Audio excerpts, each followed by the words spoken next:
आज जय गो माता, जय गो माता। श्री हरिश्चंद्र जी महाराज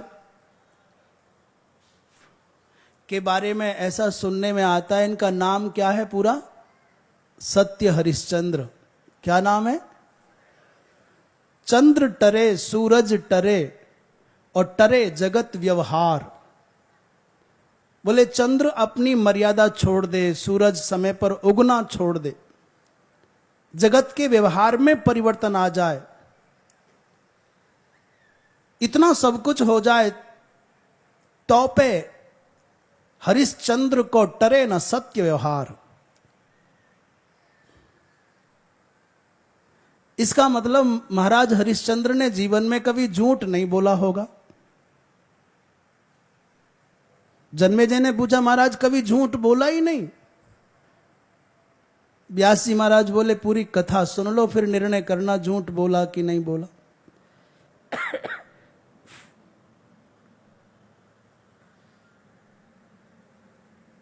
बोलिए जगदम्बा मैया की जय गो माता, जय गो माता।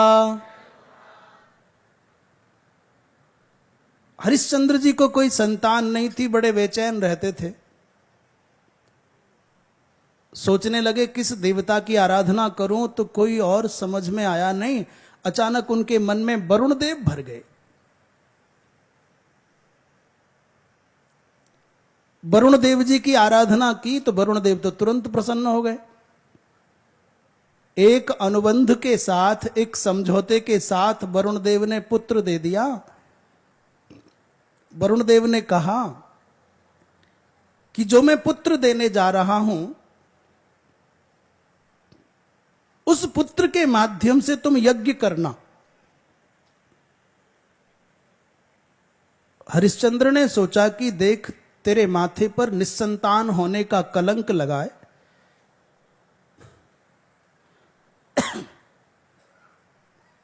तेरे माथे पर एक कलंक लगाए निस्संतान होने का, ये कट जाएगा। पुत्र रहे ना रहे क्या फर्क पड़ता है। इसको आज के भाषा में, आज के शब्दों में कहें थोड़े व्यवहारिक ढंग से, तो मानो वरुण देव ने कहा कि मैं तुमको जो पुत्र देने जा रहा हूं, उस पुत्र को जल संरक्षण के निमित्त समर्पित कर देना समाज की सेवा में। उसके जीवन का उद्देश्य केवल यह हो कि सरोवर की रक्षा, कूप की रक्षा, तड़ाग की रक्षा, नदियों की रक्षा, जल संरक्षण में उसके जीवन का विनियोग कर देना। आज की व्यवहारिक भाषा में बात करें तो जो संतान में दे रहा हूं, उसके जीवन का उद्देश्य यदि जल संरक्षण हो तो मैं स्वीकार करता हूं। और हरिश्चंद्र ने हां कर दिया। महाराज वरुण जी की कृपा से, यदि तुम तेन पुत्रेण माम यजेथापि शंकितः पशुबंधेन तेनैव ददामि नृपते वरम। हरिश्चंद्र जी महाराज ने यज्ञ की भावना से, उत्सर्ग की भावना से, त्याग की भावना से वचन दे दिया कि हां मैं वैसा करूंगा। समय पर महाराज हरिश्चंद्र को पुत्र हो गया और जैसे ही पुत्र हुआ, पूरी की पूरी अयोध्या उत्सव में निमग्न थी। आनंद ही आनंद था चारों ओर। अचानक वरुण देव महाराज प्रकट हो गए, विप्र का रूप धारण करके बोले, लाओ, तुमने वचन दिया था कि पुत्र हो जाएगा तो तुमको अर्पित कर दूंगा। हरिश्चंद्र ने कहा, महाराज अभी तो पैदा ही पैदा हुआ है, अभी जातकर्म संस्कार नहीं हुआ, असंस्कृत बालक तुमको देने से क्या फायदा है, इसलिए ठहर जाओ, कुछ जातकर्म संस्कार तो हो जाए। वरुण जी लौट गए, जातकर्म संस्कार हो गया, पर फिर आ गए, बोले देही। इस राजा ने कहा, ये तो बवाल पीछे पड़ गया, महाराज अभी नाम तो रख लेने दो, 10वें दिन नामकरण संस्कार होता है, तब आना। नामकरण संस्कार हो गया, रोहित नाम रख लिया। हरिश्चंद्र ने देखा कि वरुण जी फिर आ गए। तैर दत्तान प्रदायभ्यो यो भुंक्ते तेन एव सह। देवताओं के द्वारा जो प्राप्त है हमको, उसको यदि हम बिना देवताओं को अर्पित किए यदि भोगते हैं तो हम अपराधी माने जाते हैं। देवताओं के द्वारा संप्राप्त हम सुखों को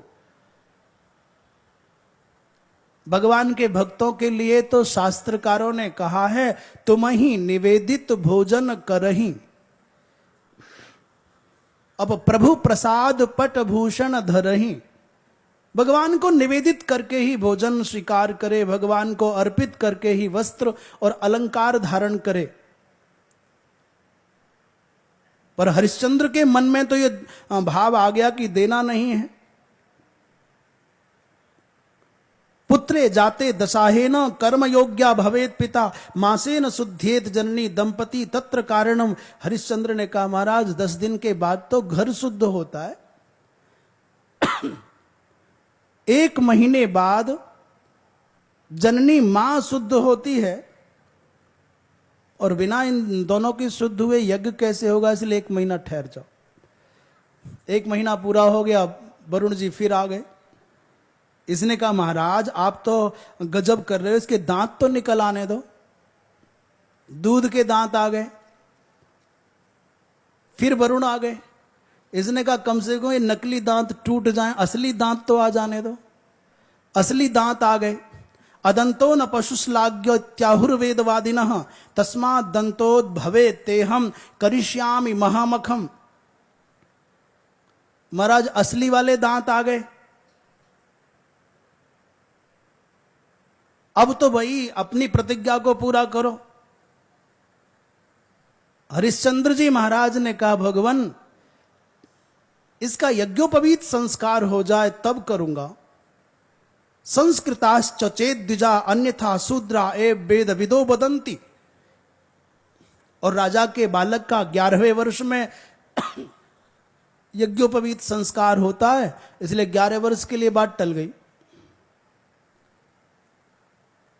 महाराज कब वो समय आया, यज्ञोपवीत संस्कार भी हो गया, पर अब जब नंबर आया,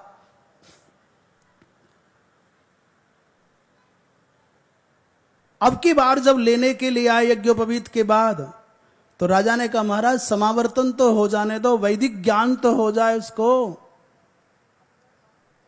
समावर्तन भी हो गया, अब लेने आए। उतनी देर में वरुण जी महाराज जब तक लेने आते, तब तक हरिश्चंद्र का पुत्र रोहितास वन में चला गया, जंगल में चला गया। जय गो माता। वरुण जी महाराज आए, उनको क्रोध आ गया। अरे राजन, तुम एक बार मेरे पास आए और मैंने तुम्हारा मनोरथ पूरा कर दिया, और तुम मुझको बार बार बुला करके धोखा देते हो, झूठ बोलते हो, जाओ तुमको जलोदर रोग हो जाए। हिंदी में कहते हैं तुम्हारे पेट में पानी हो जाए। ये जलोदर होना माने पेट में पानी हो गया। जलेन पूरितम उदरम यस्य सह, उनके उदर में पानी पानी हो गया। जस्मिन रोगे, जिस रोग में उदरे उदकम भवती जलम भवती, जिस बीमारी में पेट में पानी पानी पानी पानी होता है, न खाया जाए, न पिया जाए, न उठा जाए, न बैठा जाए, पेट फूल जाए, पानी पानी हो। तस्मात् जलोदरो व्याधि त्वाम तुदतु अनिदारुणः। और जितनी दवा की उतनी बीमारी बढ़ती चली गई, दर्द बढ़ता चला गया। इस परिस्थिति में पड़े हुए हरिश्चंद्र एक दिन सोच रहे हैं, जिस पुत्र के लिए तुमने इतना नाटक किया, वो पुत्र हाथ से निकल करके जंगल गया। जिस शरीर के सुख के लिए, खुशियों के लिए किया, वो शरीर अब अपना नहीं रहा, बीमारी से पीड़ित हो गया। न परिवार अपना, न पुत्र अपना, न शरीर अपना। अब क्या करूं? मन में बड़ी ग्लानि हुई और प्रतिज्ञा कर ली, अब के बाद जीवन में कभी भी झूठ नहीं बोलूंगा, चाहे मेरे प्राण चले जाएं। इस दुनिया की ठोकर खाने के बाद राजा हरिश्चंद्र ने प्रतिज्ञा कर ली, अच्छा हो या बुरा, सुख हो या दुख, जय हो या पराजय, मृत्यु हो या जन्म, मैं रहूं या ना रहूं, ये राज्य रहे या ना रहे, पर झूठ नहीं बोलूंगा, चाहे जो हो जाए। और आज की दृढ़ प्रतिज्ञा करने के कारण महाराज मन में बड़ी ग्लानि भरी थी। वशिष्ठ जी महाराज ने कहा, राजन 10 प्रकार के पुत्र होते हैं, उनमें एक पुत्र कृत पुत्र भी होता है, खरीद लिया जाए,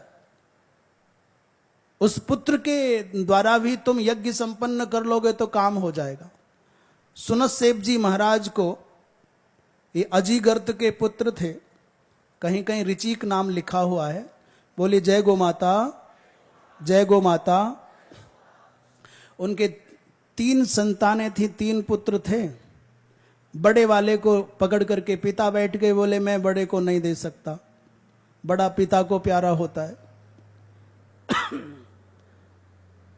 छोटे वाले को माँ ने पकड़ लिया, छोटा माँ को प्यारा होता है। एक महात्मा कह रहे थे, इसलिए 90 से ज्यादा प्रतिशत जितने महात्मा बने उनमें अधिकांश बीच वाले ही हैं।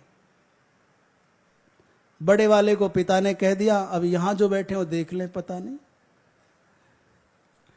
पर 90% जो कोई रह गया वो 10% वाला होगा।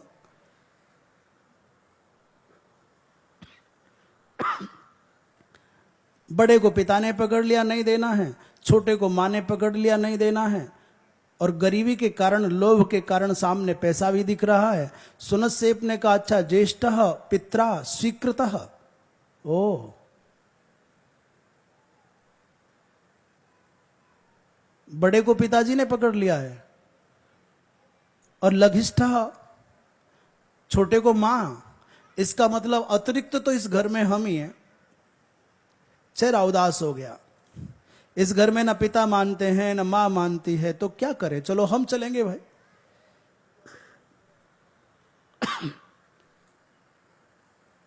मार्ग में पुष्कर क्षेत्र पड़ा। सुनसेप ने कहा, भाई राजन एक काम करो, मेरे मामा जी हैं यहां, मैं उनके दर्शन करना चाहता हूं, वो तपस्या कर रहे हैं। विश्वामित्र जी महाराज के पास जाकर के सुनसेप ने पूरी बात बताई, ऐसा ऐसा हो गया है।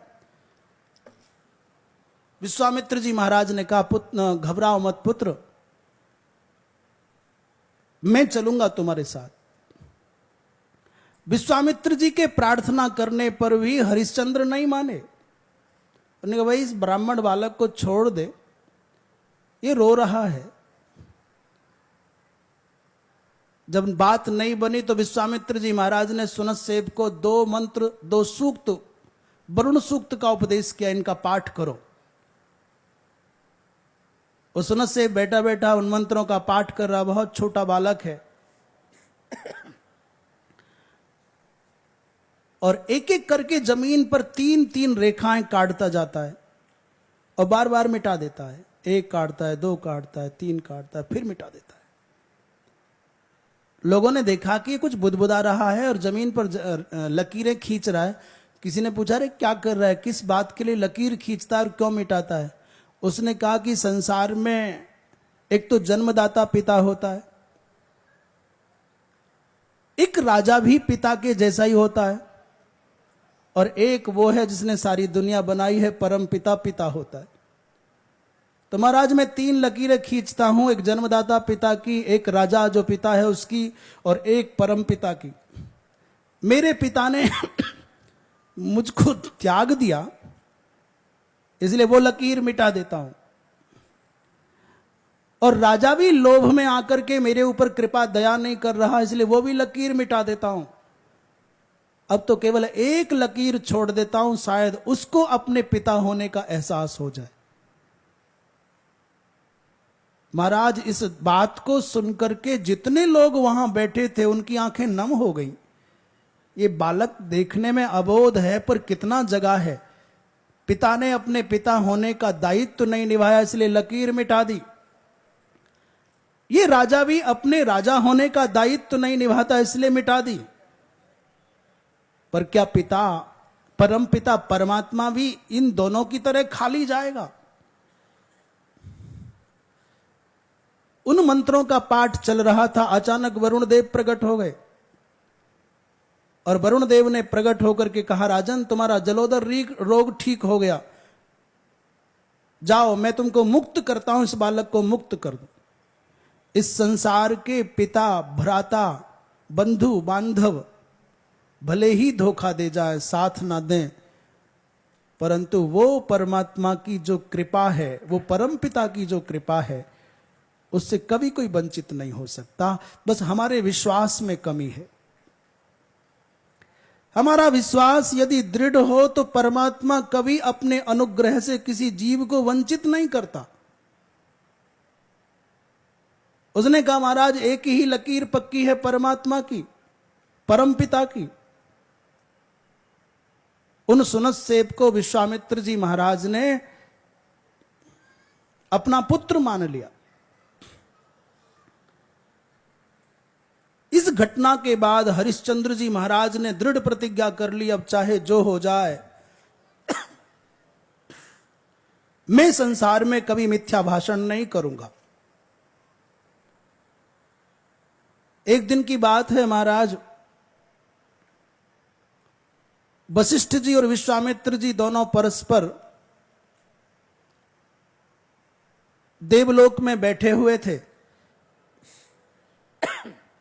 एक समान दोनों का आसन था, पर वशिष्ठ जी के पास में सम्मान का सामान कुछ ज्यादा है। बड़ी सुंदर सुंदर मालाएं हैं, बड़े सुंदर सुंदर दुसाला हैं, बड़े सुंदर सुंदर मिठाई के फलों के टोकरे। भाई जैसे महात्मा वैसे उनके चेला, और जैसे चेला वैसी उनकी विदाई। इसमें क्या समस्या है? विश्वामित्र जी महाराज ने कहा वशिष्ठ बड़े इतरा रहे हो, इतना सामान कहां से लाए?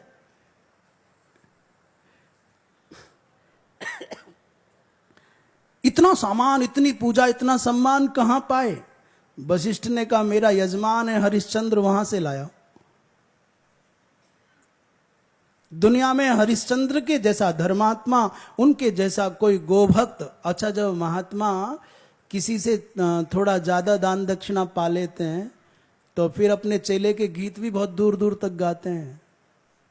मेरा एक चेला है, मेरा एक वो है, मेरा एक भक्त है, ऐसा गोभक्त, ऐसा भगवत भक्त, ऐसा सत्संगी, ऐसा धर्मनिष्ठ, आदिक आदिक बोलते हैं।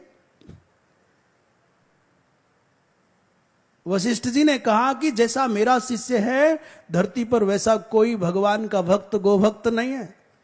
ऐसा सत्यवादी, धर्मनिष्ठ, प्रतिज्ञा का पक्का कोई दूसरा नहीं मिलेगा। हरिश्चंद्र समो राजा न भूतो न भविष्यति, सत्यवादी तथा शूरः परम धार्मिकः। सत्यवादी तथा दाता शूरः परम धार्मिकः। उनके जैसा दाता, बलवान, परम धार्मिक, सत्य प्रतिज्ञ कोई दूसरा नहीं है। विश्वामित्र जी महाराज बोले ज्यादा बात मत बनाओ, दुनिया के चक्कर में ज्यादा नहीं पड़ना चाहिए।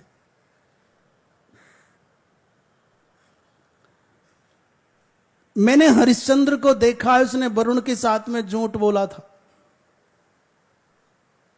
इसलिए लंबी लंबी मत हांको, ज्यादा बड़े गीत मत गाओ। और बात बढ़ते बढ़ते यहां तक पहुंच गई, विश्वामित्र ने कहा चलो हमारी तुम्हारी प्रतिज्ञा हो जाती है, वचन क्या शर्त लगा लेते हैं। मैं हरिश्चंद्र को झूठा सिद्ध करके दिखाऊंगा, झूठा सिद्ध कर दूंगा, और यदि ऐसा मैं न कर सका तो मेरे सारे पुण्य नष्ट हो जाए। और मैंने झूठा सिद्ध कर दिया तो वशिष्ठ तुम्हारे पुण्य नष्ट हो जाए। अब लड़ाई तो दो महात्माओं की है, बेचारे पिस रहे हैं हरिश्चंद्र। विश्वामित्र जी कहते हैं हरिश्चंद्र को झूठा सिद्ध करके दिखाऊंगा, और झूठा सिद्ध कर दिया तो तुम्हारे पुण्य मिट जाएंगे, और नहीं कर पाया तो मेरे मिट जाएंगे। अरे बाबा, पुण्य बढ़ाने कि घटाने? ये पूज्य जन हैं, बड़े हैं, और बड़े महापुरुषों की, बड़े लोगों की जब चर्चा हो, विचार हो, तो उनमें दोष दर्शन नहीं करना चाहिए, उनकी निंदा नहीं करनी चाहिए। माता पिता हो, बड़े जन जो भी संत महापुरुष गुरुजन हो, उनकी चर्चा भी चले, उनके बारे में विचार भी हो, मंथन भी करो, तो उनके नकारात्मक पक्षों पर विचार मत करो, उनकी निंदा मत करो, दोष मत देखो। ये भागवतापराध हो जाएगा। भगवान के भक्तों के प्रति दोष बुद्धि आई, अपराध बन जाएगा। पर क्या करें फिर? उनके बारे में विचार करना है तो केवल शिक्षा लेने के लिए करो। इनमें कुछ अच्छा है तो भगवान से प्रार्थना करो वो अच्छाई हम में आ जाए, और जो बात इनके आचरण की समझ में ना आती हो, जिस बात को मन स्वीकार न कर पाता हो, जो देखने में लग रही हो शास्त्र के विरुद्ध गई, अपने मन में दृढ़ता पूर्वक ये प्रतिज्ञा कर लो कि ये बात मैं अपने आचरण में नहीं आने दूंगा। हमारे पूज्य जन में किसी में कोई दोष है, लग रहा है कि दोष है, कोई दुर्गुण है, तो ये दोष, ये दुर्गुण अपने जीवन में नहीं आने दूंगा।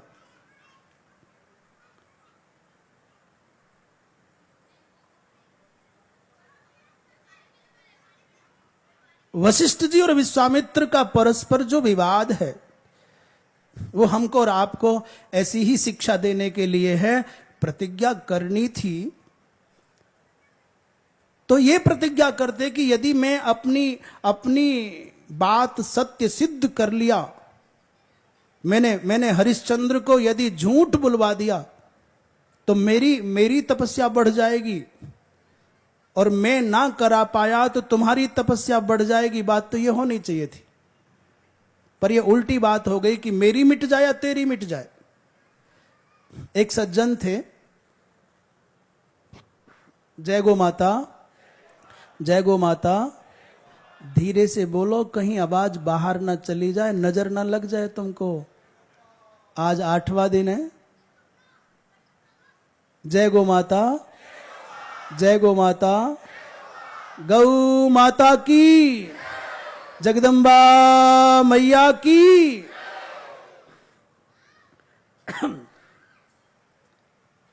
गंगा नहाने की बात थी, हमने कहा चलो गंगा नहाया है। उन्होंने कहा साहब मैंने गंगा नहाना छोड़ रखा है। हमने कहा क्यों, क्या हो गया? बोले हमने प्रतिज्ञा कर ली है जब तक वो काम नहीं बनेगा हम गंगा नहीं नहाएंगे। मैंने कहा रे भले आदमी, तेरा उल्टा दिमाग कैसे चल गया? प्रतिज्ञा करनी चाहिए थी कि जब तक वो काम नहीं बनेगा तब तक मैं रोज गंगा नहाऊंगा, और उल्टा काम कर लिया कि काम नहीं बनेगा गंगा नहीं नहाऊंगा। काम बने या न बने गंगा नहाना क्यों छोड़ना चाहते हो? प्रतिज्ञा करनी थी तो ये करते कि जब तक काम नहीं बनेगा मैं अन्न नहीं खाऊंगा, जब तक मेरा लक्ष्य पूरा ना होगा मैं बोलूंगा नहीं, जब तक प्रतिज्ञा पूरी नहीं होगी मैं गद्दे पर सोऊंगा नहीं, जब तक प्रतिज्ञा पूरी नहीं होगी मैं एसी का प्रयोग करूंगा नहीं। प्रतिज्ञा तो ये करनी चाहिए थी, जब तक मेरी प्रतिज्ञा पूरी नहीं होगी मोबाइल छूंगा नहीं। कर लो प्रतिज्ञा, मंदिर नहीं जाऊंगा, गंगा नहीं नहाऊंगा, पूजा नहीं करूंगा, गो दर्शन नहीं करूंगा। ये कोई प्रतिज्ञा है? ये तो बुद्धिहीनता है।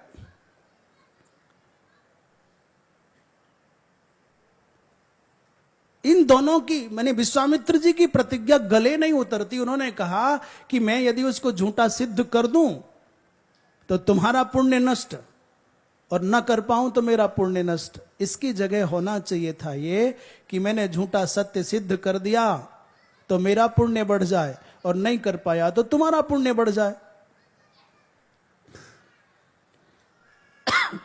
आजन्म संचितम पूर्वम, आजन्म संचितम सर्वम पुण्यम मम विनश्यतु, अन्यथा त्वत्कृतम सर्वम पुण्यम त्वितिपणावहे।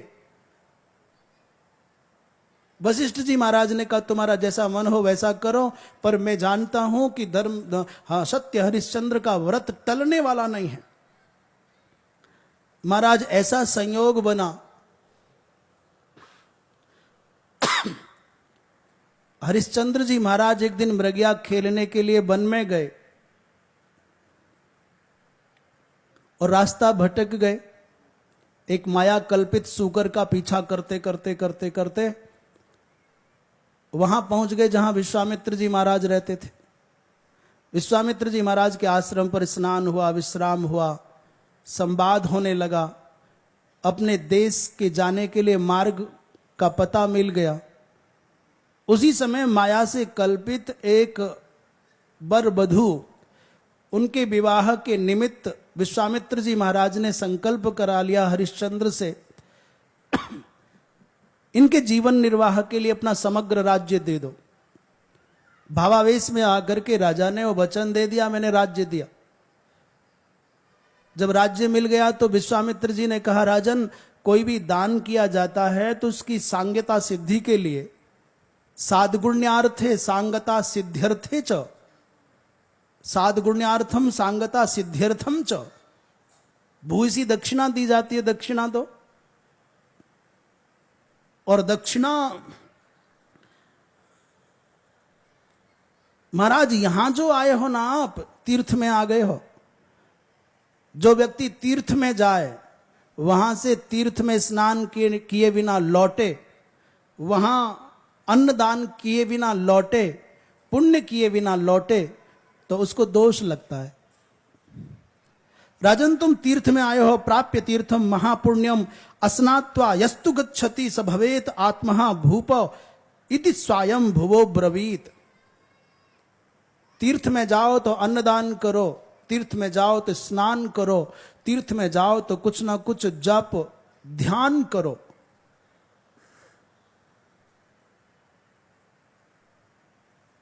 विवाह के समय पर, विशेषकर कन्या के विवाह के समय पर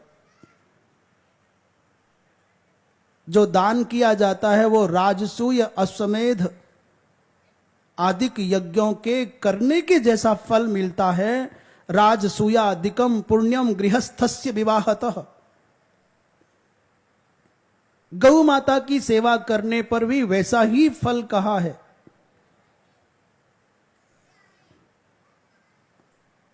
महाराज दान में राज्य मांग लिया, दक्षिणा रहितम दानम निष्फलम मनुरब्रवीत। आपने भूमि दान किया, आपने गौ दान किया, आपने कन्या दान किया, आपने कुछ भी दान किया, तो बदले में आपको बाद में दक्षिणा भी देनी पड़ती है, देना ही चाहिए। दक्षिणा से रहित किया गया जो दान है वो निष्फल माना जाता है, इसलिए दक्षिणा भी दो।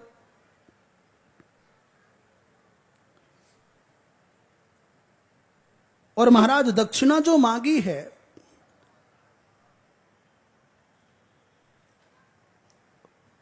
बोले वृंदावन बिहारी लाल की जय। गो माता, जय गो माता। हमारे बीच में परम श्रद्धेय मलुक पीठाधीश्वर जी महाराज, विद्यावाचस्पति श्री राजेंद्र देवाचार्य जी महाराज हमारे बीच में हैं।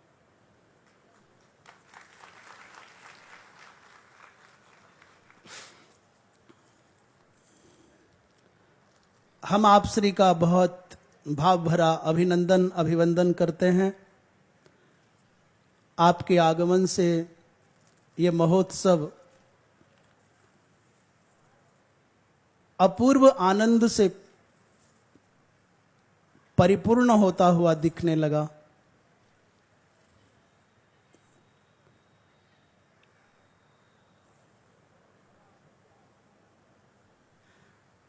बोले जय गो माता, जय गो माता।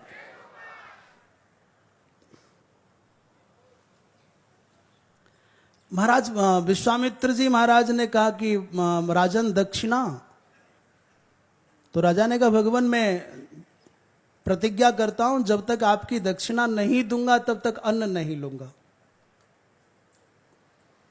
धर्म की रक्षा, इसको घुमा दो महाराज जी की ओर, इसको धर्म की रक्षा करने के लिए कितना भी संकट आवे, इसलिए दो शब्द बड़े विचित्र हैं, उपासक होना अलग बात है और धार्मिक होना अलग बात।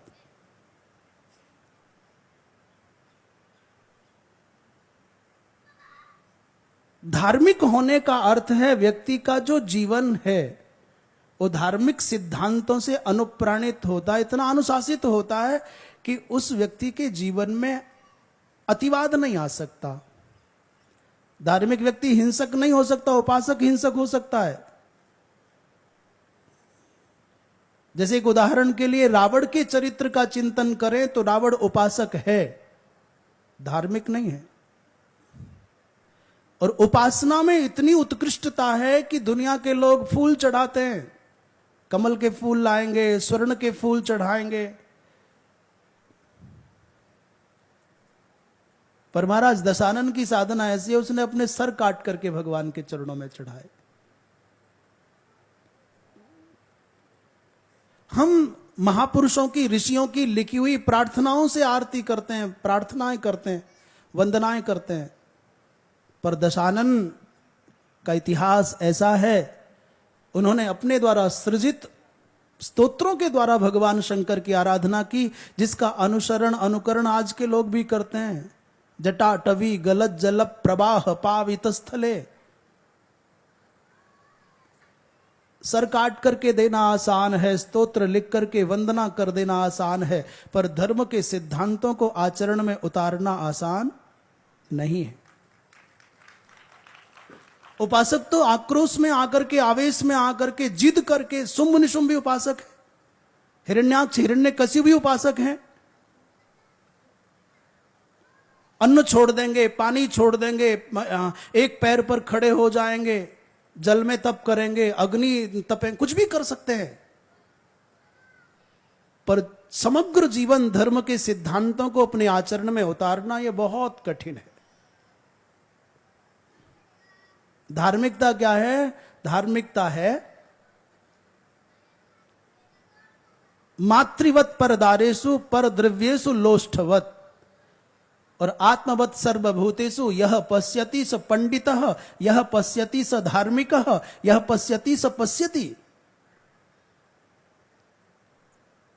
दूसरे के धन को मृत्तिका मानना और समग्र नारी जाति में यदि वो गृहस्थी है तो अपनी धर्म पत्नी के अतिरिक्त समग्र नारी जाति में मातृ दर्शन करना, और यदि वो विरक्त है तो जैसी छवि, जैसी झांकी वो अपनी मां की अपने मन में रखता है, जन्मदात्री मां की, वैसी ही भावना समग्र नारी जाति में करे तो धार्मिक है।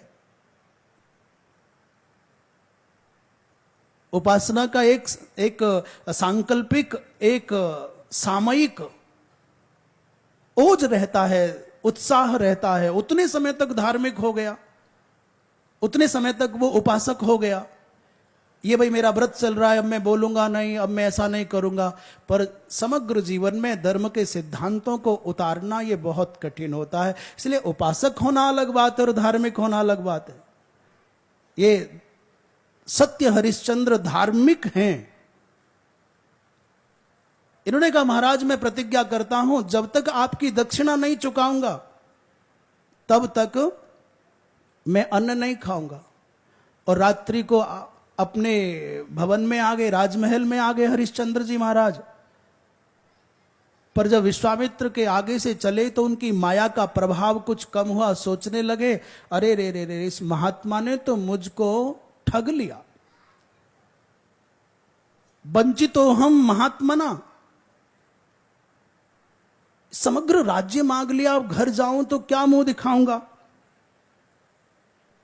2.5 भार स्वर्ण दक्षिणा देना है, और 2.5 भार का मतलब ऐसा सुनने में आता है कि एक अर्थात 40 किलो, एक मन एक भार को कहा जाता है।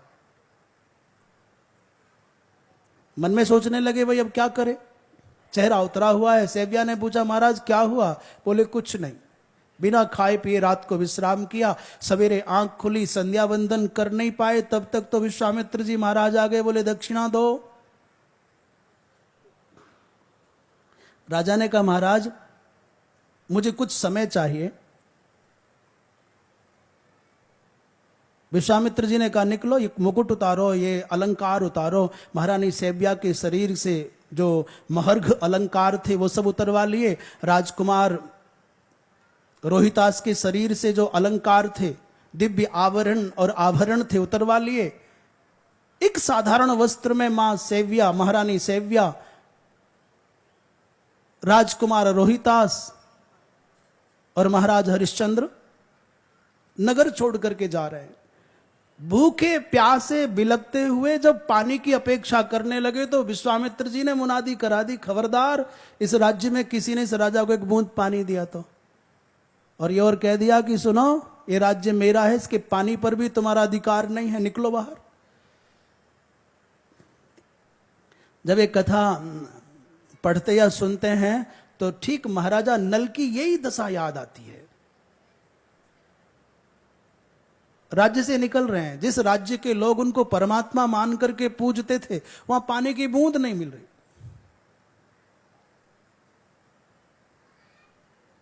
हरिश्चंद्र जी महाराज चलते चलते अयोध्या से काशी पहुंच गए। और काशी क्यों गए? बोले सारी तीनों लोकों में ये धरती आती होगी पर काशी तीनों लोकों में नहीं आती, वो भगवान शंकर के त्रिशूल पर है। विश्वामित्र के राज्य में उसका परिगणन नहीं होता। अंतिम दिन बचा है, 29 दिन में वहां पहुंचे और फिर विश्वामित्र जी ने खटखटा दिया, लाओ दक्षिणा।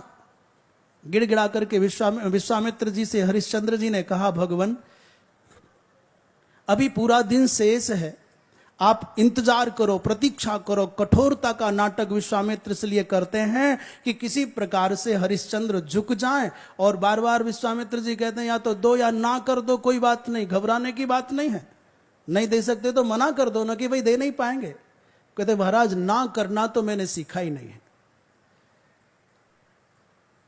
हमारे तो सूर्यवंश की परंपरा है, प्राण जाहि पर वचन न जाई, इसलिए ये तो संभव नहीं है। विश्वामित्र चले गए, दोनों पति पत्नी रो रहे हैं, महाराज ये क्या हो गया, अब क्या करें। महारानी सैव्या ने कहा, भगवान ब्राह्मण तो समग्र समाज के पिता होते हैं, आप किसी ब्राह्मण से याचना कर लो। हरिश्चंद्र ने कहा, अरे महारानी आप कैसी बात करती हो, मैं क्षत्रिय कुल में पैदा हुआ हूं, दीजिए। ऐसा कहने से पहले मैं मर जाना अच्छा समझूंगा। मैंने जीवन भर दिया ही दिया है।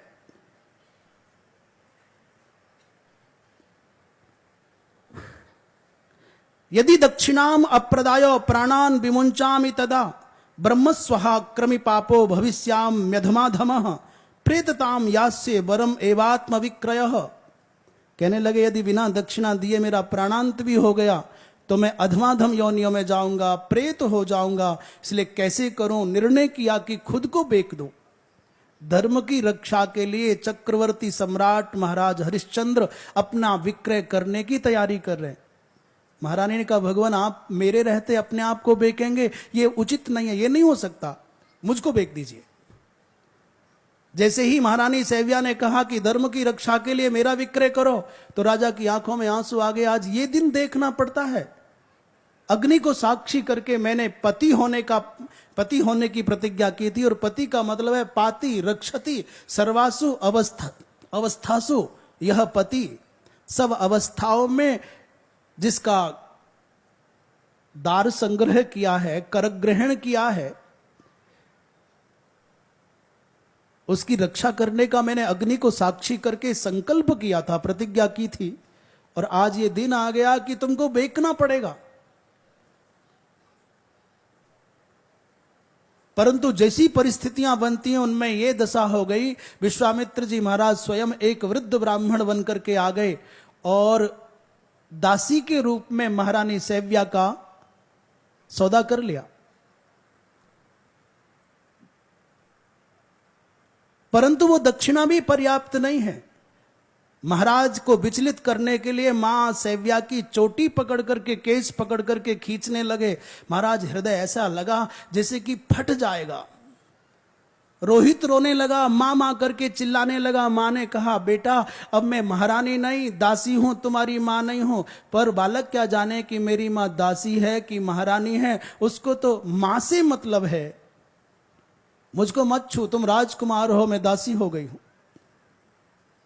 जब बालक बहुत रोने लगा तो मां सैव्या ने कहा, महारानी ने कहा, बाबा हे ब्राह्मण देव, आप मेरे ऊपर कृपा करके इस बालक को भी खरीद लो। तो 10 करोड़ स्वर्ण मुद्राओं में महारानी सैव्या को और 1 करोड़ स्वर्ण मुद्रा में रोहितास को खरीद लिया।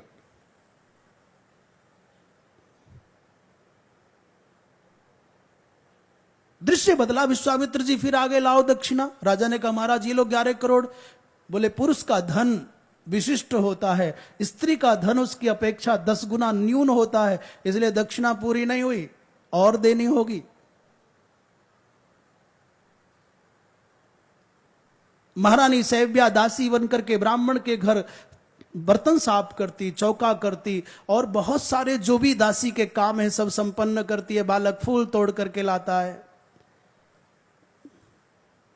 जंगल से समिधा बीन करके लाता है। विश्वामित्र जी महाराज कृत्रिम कठोरता का प्रयोग इसलिए करते हैं कि ये लोग झुक जाए, पीछे हट जाए।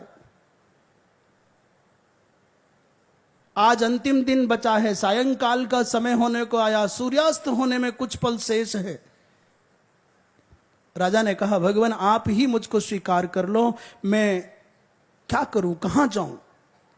उसी समय धर्मराज डोम बन करके आए, काशी के शमशान के मालिक बन करके आए और उन्होंने कहा, मुझको सेवक की आवश्यकता है।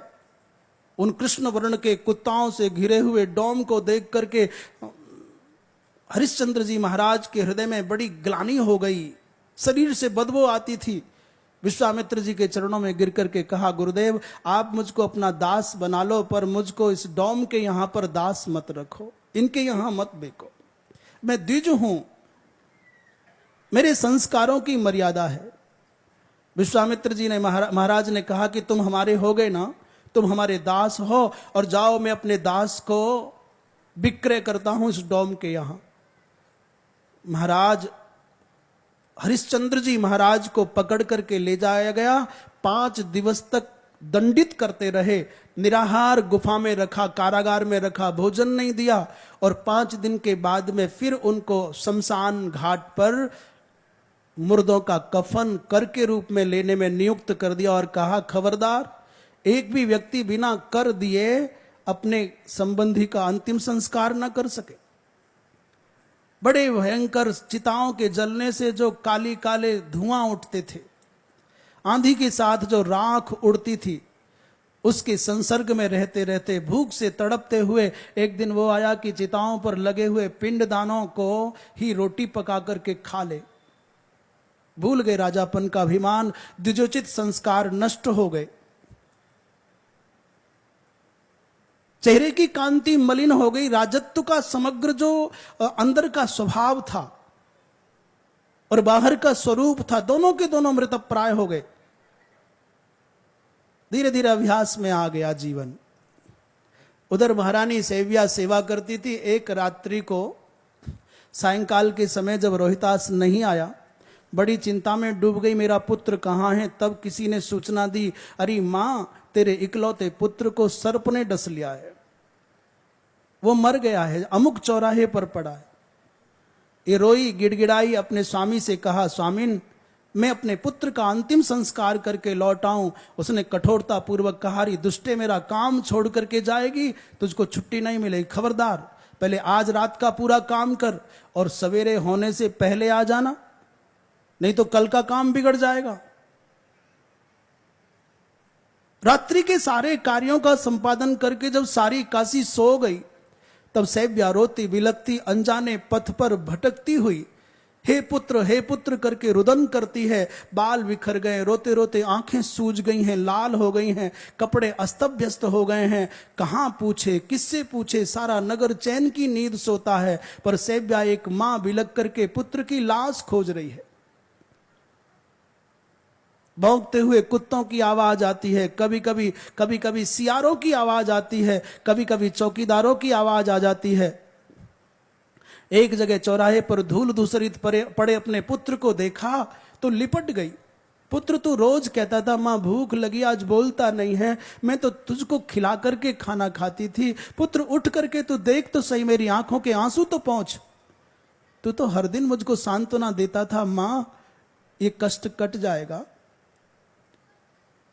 मां हमारा राज्य छिना है, वो दिन नहीं रहे तो मां ये दिन भी नहीं रहेंगे, हम फिर वापस एक बार अपने महल में चलेंगे, तू घबरा मत। जब भी मैं हताश होती थी, निराश होती थी, पुत्र तू मुझको सांत्वना देता था, तेरा चेहरा देख लेती थी तो सारे दिन की थकान उतर जाती थी। अब मैं कहां जाऊं? छाती पीट पीट करके रोने लगी। आर्य पुत्र, आज आप अपने पुत्र की हालात देखते, आज मुझको देखते, आपका हृदय विदीर्ण हो जाता। अरे विधाता, मैंने इस जन्म में कोई पाप नहीं किया। ये धार्मिक होने का अर्थ यह है कि ये दशा, ये दिन देखना पड़ेगा। उसी समय रोती हुई इस सैव्या के स्वर से पहरेदारों की नींद खुली। वो दौड़े हुए आए और इसको डाकनी मान करके मारने लगे। अरे ये बच्चों को चुरा करके खाती है। पीटते पीटते बेहाल कर दिया। इसने कहा भैया मैं सौगंध खा करके कहती हूं, मैं डाकनी नहीं, ये मेरा पुत्र है, ये सर्प ने खा लिया है।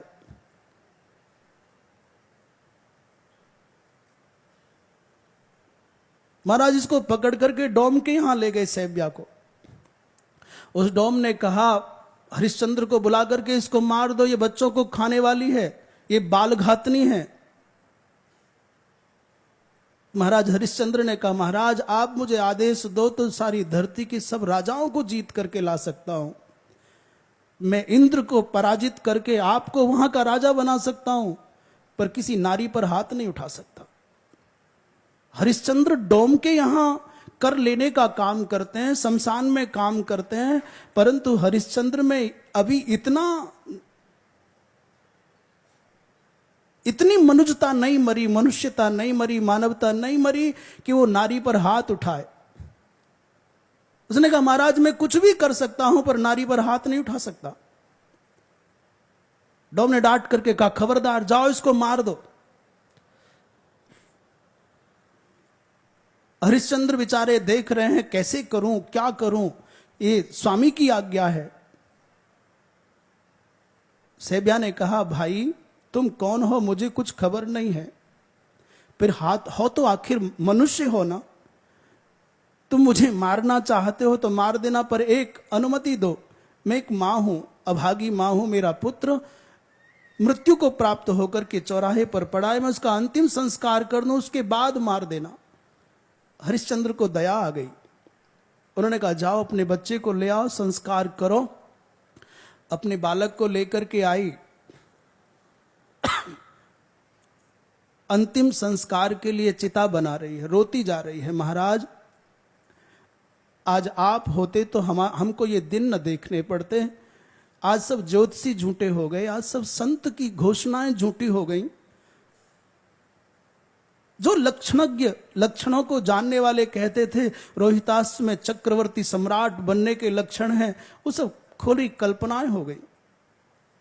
इन शब्दों को हरिश्चंद्र जी महाराज ने कानों से सुना और गौर से बालक को देखा।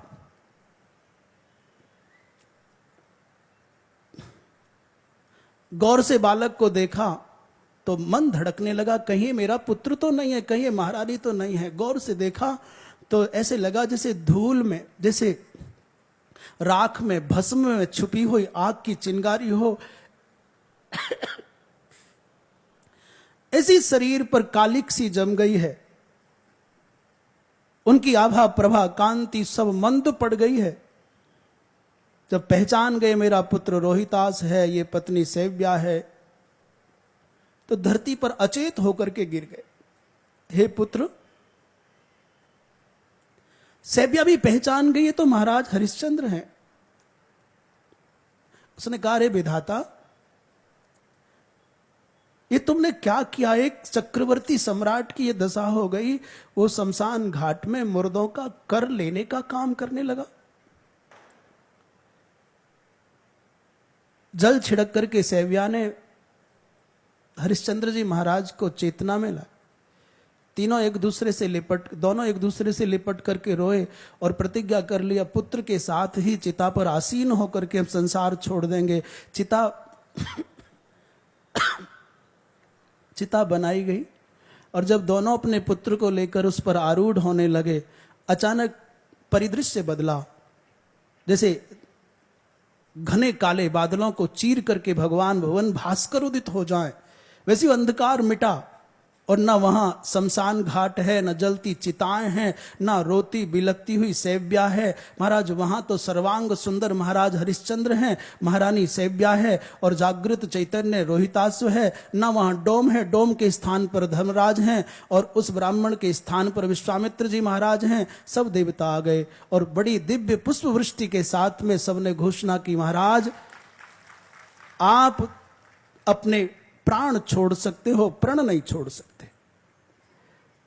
आप सारे संसार की सब सुख सुविधाएं छोड़ सकते हो पर धर्म नहीं छोड़ सकते, इसलिए चलो आपका स्वागत है, स्वर्ग चलिए। हरिश्चंद्र जी महाराज ने कहा, मैं अकेला नहीं, मेरी पूरी प्रजा जाएगी। अपने पुत्र रोहितास को हरिश्चंद्र जी महाराज ने अभिषिक्त किया और समग्र प्रजा जो जाना चाहती सबको लेकर के स्वर्ग गए हैं। धर्म के मार्ग पर चलने वाले लोगों के जीवन में कठिनाइयां तो आती हैं। कोई ये सोचे कि धर्म का पालन करने पर दुख नहीं आता, ये बात नहीं है। धरती पर जिनका भी नाम शेष है उनमें एक भी ऐसा नहीं है जो सुख की सैया पर सोए हों। एक भी ऐसा नहीं है, चाहे वो संत परंपरा का इतिहास हो, चाहे राज परंपरा का इतिहास हो, चाहे महाराणा प्रताप की बात हो, चाहे भगवान राम भगवान कृष्ण की बात हो, चाहे आदि जगत गुरु शंकराचार्य भगवान की बात हो, चाहे श्री रामानंदाचार्य भगवान की बात हो, चाहे धर्म सम्राट स्वामी करपात्री जी महाराज की बात हो, एक भी महापुरुष का ऐसा इतिहास नहीं है जो आज जीवंत हैं, वंदनीय हैं और सुख की सैया पर सोए हैं। जिसने संघर्षों की ज्वाला में खुद को तपाया है, जो समाज के लिए प्रेरणा का काम कर गया है, वही अमर हो गया है। इन्हीं शब्दों के साथ मैं वाणी को विराम देने से पूर्व पूज्य महाराज श्री हमारे बीच में विराजमान हैं। भगवान की कृपा से संतों, विप्रों